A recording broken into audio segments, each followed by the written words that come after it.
હોળીની મસ્તીમાં રંગાઈ જાવ, રંગો ભીજવે મનના ભાવ. લાલ પ્યારો પ્રેમ દર્શાવે, પીળો સદભાવે સંબંધ જાળવે. શ્યામ રંગ રામ ભજન ગાવે, લીલો આનંદે જીવન સજાવે. ગુલાબી શણગાર પ્રેમનો ભાસ, આજ રંગ વરસાવે આકાશ. હસતા ગાતા ઉજવીએ તહેવાર, હોળી લાવે ખુશીઓના સંસાર. જય શ્રી કૃષ્ણ, જય ભોલેનાથ, જય માતાજી. ફાગણ માસ શરૂ થઈ ગયો છે. આ મહિનો અત્યંત આધ્યાત્મિક મહત્વ ધરાવે છે અને શ્રી કૃષ્ણના ભક્તો માટે ખૂબ જ પ્રિય છે. આ મહિનો ભગવાન શિવને પણ સમર્પિત માનવામાં આવે છે. ફાગણ મહિનો હિન્દુ પંચાંગનો 5મો મહિનો હોય છે. તે પછી ચૈત્ર માસ શરૂ થઈ જાય છે. આ સમયગાળા દરમિયાન મહાશિવરાત્રિ અને હોળી જેવા મુખ્ય હિન્દુ તહેવારો આવે છે. હોળી પહેલાના 8 દિવસની અવધિને હોળાષ્ટક તરીકે ઓળખવામાં આવે છે.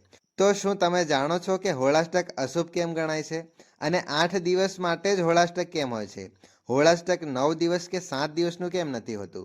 હોળાષ્ટક શબ્દ હોળી અને અષ્ટક આ 2 શબ્દોથી બનેલો છે, એટલે કે હોળી પૂર્વના 8 દિવસ. હોળાષ્ટક હોળીથી 8 દિવસ અગાઉથી શરૂ થઈ જાય છે. ધાર્મિક માન્યતાઓ અનુસાર આ સમયગાળા દરમિયાન શુભ અને માંગલિક કાર્યો જેમ કે લગ્ન, મુંડન, ગ્રહ પ્રવેશ વગેરે કરવાથી બચવું જોઈએ. આ સમયે આવા કાર્યો સંપૂર્ણપણે વર્જિત માનવામાં આવે છે. હોળાષ્ટક દરમિયાન તમામ ગ્રહો ઉગ્ર સ્વભાવમાં રહે છે, જેના કારણે શુભ કાર્યના સકારાત્મક પરિણામ મળતા નથી. માન્યતા છે કે આ સમયગાળામાં કરવામાં આવેલ શુભ કાર્યોનું પરિણામ અનુકૂળ થવાના બદલે વિપરીત થઈ શકે છે.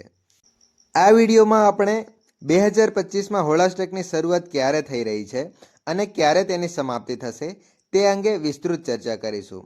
સાથે જ હોળીનો તહેવાર કઈ તારીખે મનાવવામાં આવશે અને રંગોત્સવ કઈ તારીખે મનાવવામાં આવશે તેના વિશે પણ ચર્ચા કરીશું. આ ઉપરાંત આ 8 દિવસ દરમિયાન કયા કાર્યો કરવા જોઈએ, કયા કાર્યો ટાળવા જોઈએ અને કયા કાર્યો કરવાથી શુભ પુણ્ય ફળ પ્રાપ્ત થઈ શકે છે તે વિશે પણ વિગતવાર ચર્ચા કરીશું. હોળાષ્ટક દરમિયાન કયા કાર્યો કરવાથી બચવું જોઈએ? તો ધાર્મિક માન્યતાઓ અનુસાર હોળાષ્ટક દરમિયાન ગ્રહોનો સ્વભાવ અત્યંત ઉગ્ર અને અશાંત હોય છે. આ કારણે આ સમયગાળામાં કોઈ પણ શુભ કે માંગલિક કાર્ય કરવું યોગ્ય મનાતું નથી, કારણ કે એ કાર્યનું સંપૂર્ણ ફળ પ્રાપ્ત થતું નથી. અને આ જ કારણ છે કે હોળાષ્ટકની અવધિ દરમિયાન લગ્ન, મુંડન, ગ્રહ પ્રવેશ, મકાન કે વાહન ખરીદી જેવા કાર્યો ટાળવા જોઈએ. હિન્દુ માન્યતા અનુસાર આ 8 દિવસોમાં ગ્રહોની સ્થિતિ અનુકૂળ નથી રહેતી, જેના કારણે જીવનની મહત્વની ઘટનાઓમાં અવરોધ ઊભા થઈ શકે છે. તેથી લગ્ન, ગ્રહ પ્રવેશ, નામકરણ અને અન્ય શુભ કાર્યો માટે આ સમય અનુકૂળ ગણાતો નથી. જો કે આ સમયગાળાનું એક ઊંડું આધ્યાત્મિક મહત્વ પણ છે. ઘરમાં સુખ શાંતિ જળવાઈ રહે અને સકારાત્મક ઉર્જા બની રહે તે માટે અનુષ્ઠાન અને પૂજાપાઠ કરવાની સલાહ આપવામાં આવે છે. તો હવે જાણીએ કે હોળાષ્ટક ક્યારે શરૂ થાય છે અને ક્યારે સમાપ્ત થાય છે. 2025માં હિન્દુ પંચાંગ અનુસાર હોળાષ્ટક 7 માર્ચના રોજ શરૂ થશે અને 13 માર્ચના રોજ પૂર્ણ થશે. 13 માર્ચે હોળિકા દહન થશે અને 14 માર્ચે રંગોત્સવ ઉજવવામાં આવશે, એટલે કે રંગોવાળી હોળી ખેલવામાં આવશે અથવા તો ધૂળેટી મનાવવામાં આવશે. હોળાષ્ટકની આ અવધિ હોળિકા દહન સાથે સમાપ્ત થાય છે. હોલિકા દહન એક પવિત્ર અનુષ્ઠાન છે જે નકારાત્મક શક્તિઓનો નાશ કરી નવા અને આનંદમય ઉત્સવની શરૂઆતનું પ્રતીક માનવામાં આવે છે. હોળાષ્ટકમાં નવા અને શુભ કાર્યોની મનાઈ શા માટે હોય છે? તો હોળાષ્ટક દરમિયાન તમામ ગ્રહો ઉગ્ર સ્વભાવ ધરાવે છે. આ સમયગાળાનું વાતાવરણ નકારાત્મક ઉર્જાથી પ્રભાવિત રહે છે. તેથી આ દિવસોને બળેલા ભૂસેલા દિવસો તરીકે પણ ઓળખવામાં આવે છે. હોળાષ્ટક દરમિયાન શુભ કાર્યો શા માટે વર્જિત છે? શુભ કાર્યો માટે ગ્રહોની અનુકૂળ અને સકારાત્મક સ્થિતિ જરૂરી હોય છે, પરંતુ હોળાષ્ટક દરમિયાન એ સ્થિતિ પ્રાપ્ત થતી નથી. આ અવધિ દરમિયાન ગ્રહોનો સ્વભાવ ઉગ્ર અને અસંતુલિત રહે છે, તેથી શુભ કાર્યો કરવા માટે આ સમય યોગ્ય માનવામાં આવતો નથી. હોળાષ્ટક દરમિયાન વિવિધ તિથિઓએ ગ્રહોની પ્રભાવશાળી અવસ્થાઓ હોય છે, જેનાથી શુભ કાર્યો માટે અનુકૂળ પરિસ્થિતિ બની રહેતી નથી. અને પૂર્ણિમાની તિથિ પર રાહુ ગ્રહનો પ્રભાવ અત્યંત બળવાન બની જાય છે. આ બધા ગ્રહોની ઉગ્રતા અને અસંતુલિત સ્થિતિને કારણે આ સમયગાળો શુભ કાર્યો માટે યોગ્ય ગણાતો નથી. હોળાષ્ટક દરમિયાન શુભ કાર્યો શા માટે ન કરવા જોઈએ?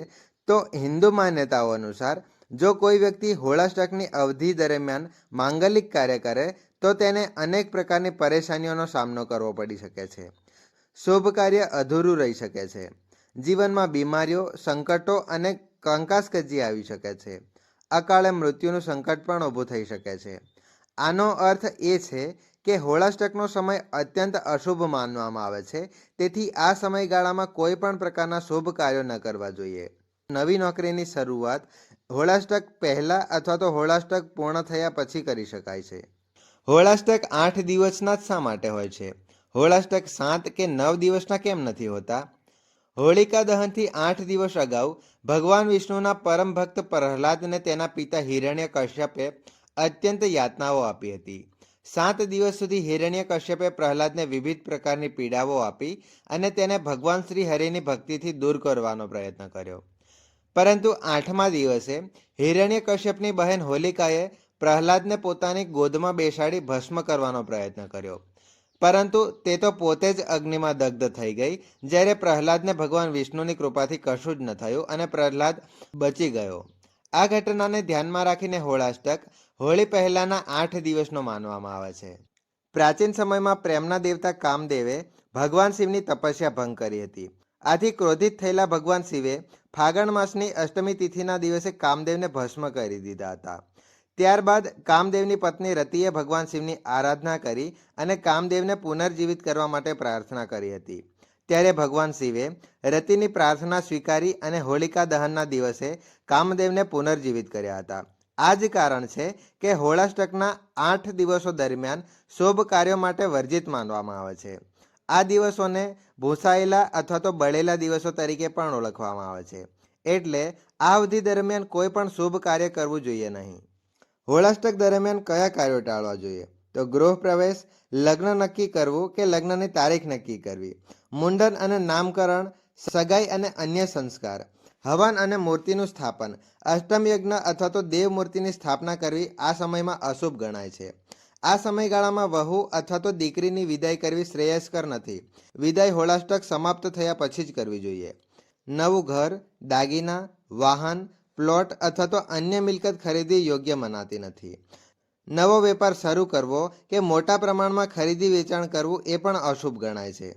આ સમયગાળા દરમિયાન નોકરીમાં ફેરબદલી કરવી એટલે કે સ્થળાંતર કરવું અથવા તો નવી નોકરી પણ શરૂ કરી શકાતી નથી. નવી નોકરી શરૂ કરવી હોય તો હોળાષ્ટક પહેલા અથવા તો હોળાષ્ટક પછી જ નવી નોકરી શરૂ કરી શકાશે, જેનું ખાસ ધ્યાન લેવું જોઈએ. હોળાષ્ટકની સમાપ્તિ હોલિકા દહન સાથે જ થાય છે અને ત્યારબાદ પુનઃ તમામ શુભ કાર્યો કરી શકાય છે. હોળાષ્ટક દરમિયાન કરવાના શુભ કાર્યો: હનુમાન ચાલીસાના પાઠ કરી શકાય છે. પવિત્ર શ્લોકોના પાઠ કરવાથી ઘરમાં શાંતિ, સુરક્ષા અને સકારાત્મક ઉર્જા બની રહે છે. જરૂરિયાતમંદોને ભોજન, વસ્ત્ર અને ધનનું દાન કરવાથી બહુ પુણ્યદાયી માનવામાં આવે છે. આથી સંપત્તિ અને ભગવાનનો આશીર્વાદ પ્રાપ્ત થાય છે. પૂર્વજોને શ્રદ્ધાંજલિ અર્પણ કરવાથી પિતૃઓના આશીર્વાદ મળે છે અને ઘરમાં સકારાત્મકતા કાયમ રહે છે. આ અનુષ્ઠાન દ્વારા ગ્રહોની નકારાત્મક ઉર્જા ઘટાડી શકાય છે અને જીવનમાં સુખ, શાંતિ અને સદ્ભાવ આવે છે. વૈદિક જ્યોતિષ મુજબ હોળાષ્ટક દરમિયાન દેવોની પૂજા અને ભક્તિ કરવી શુભ ગણાય છે. ભગવાન વિષ્ણુની આરાધના કરવાથી જીવનની દરેક પરેશાનીઓ દૂર થાય છે. મહામૃત્યુંજય મંત્રના જાપ કરવાથી અકાળે મૃત્યુનો ભય ટળી જાય છે. 13 માર્ચે બાંકે બિહારીજી મંદિરમાં ફૂલોની હોળી રમાશે, જ્યાં માત્ર પુષ્પોથી રંગોત્સવ ઉજવવામાં આવે છે.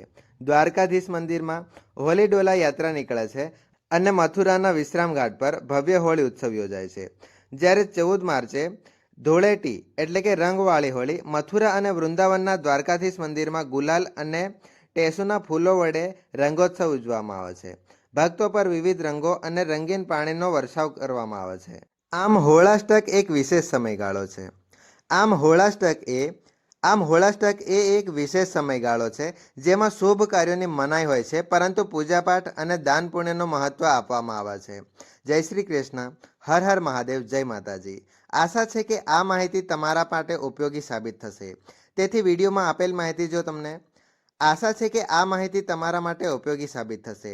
તેથી વિડીયોમાં આપેલી માહિતી જો તમને પસંદ આવી હોય તો વિડીયોને લાઇક કરી દેજો, ચેનલને સબસ્ક્રાઇબ કરી અને બેલ આઇકનને જરૂર પ્રેસ કરી દેજો, જેથી જ આવનારી આવી જ ઇન્ફોર્મેટિવ વિડીયોની નોટિફિકેશન તમને તરત જ મળી શકે. ધન્યવાદ.